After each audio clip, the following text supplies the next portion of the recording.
Welcome to this time of reflection. I'm Geoff Marshall-Taylor and I'm one of the lay readers at Christchurch, Chorleywood. This is the second of my two reflections on the theme of Jesus, the light of the world.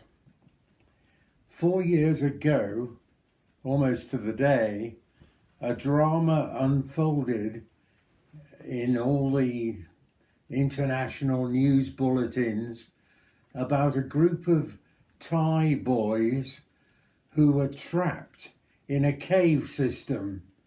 There were 12 boys, members of the same football team in Thailand, and their coach, their football coach. They had had a very successful time as a football team, and the coach decided it would be good to celebrate.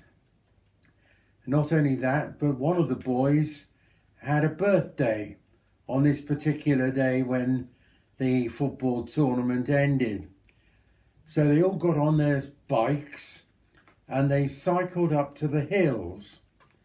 And in the hills was a cave system that was very celebrated. And they decided they would go and have a picnic in the caves. The caves, when they went in, were beautiful. They're full of stalactites and stalagmites. But then there were lots of passageways that went off from the main cave.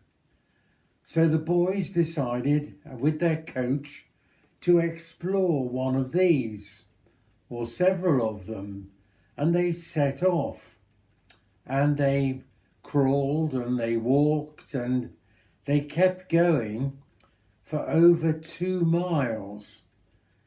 They reached a sort of raised, rocky part of a larger cave where they decided they'd sit down and have their picnic. Well, that was fine, and most of them had mobile phones and they could see what they were doing. But then something happened that they just hadn't predicted. It began to rain outside, and it was a torrential tropical storm that went on for hours and hours. And what happened then was that the passageways underground began to fill up with water. The water dripped down through the roofs and it just filled them up. So the boys then were in grave danger because they were not going to be able to walk out of the caves through which they'd walked in. And they had walked, remember, about 2 miles, like the distance between Christchurch on the Common and Rickmansworth Station. Huge area, and some of the passageways were very small, some were much bigger, some you had to crawl along, and others you could just about stand up in. Anyway, the boys thought it was all going to be okay, and the water would recede, but it didn't. And they stayed there for hours upon hours. Meanwhile, their families were getting worried, and they set off to see if they could find the boys. At this point, most of the boys found their mobile phone batteries had gone, or they had no signal, so the parents couldn't get in touch with them. The boys just had to sit on, but they thought, oh, it's okay, we will get rescued. But that didn't happen, and they had to sit on and on. I want to check the dates. They went into the caves in June, but it took 10 days before anyone was able to connect with them and locate them. The boys became hungry, and scared, and gradually the batteries went in their phones and it became dark. They had no light and they became fearful of what was going to happen. Then 10 days after they made it into the caves, something happened that lifted their spirits. They saw a torchlight coming towards them. What it was the a light on the helmet of one of the British divers who went in search of them. And the helmet light came towards them through the water as these divers penetrated the passageway. Eventually, the divers reached the open area where the boys were sitting. And I just want to imagine the transformation in their feelings. And some of the boys spoke of it later, that as they saw this light coming towards them, their fears turned to hope, and their confusion into joy, the joy of possibilities, of rescue, of seeing their parents again. And life suddenly became positive, but it wasn't that easy, because they couldn't just walk through this water or swim through. What had to happen was that the divers had to bring in wetsuits for the boys, plus breathing masks. And what happened was that one diver had to take one boy at a time back through the water to their parents. Remember, it was slow, 2 miles of diving through the waters.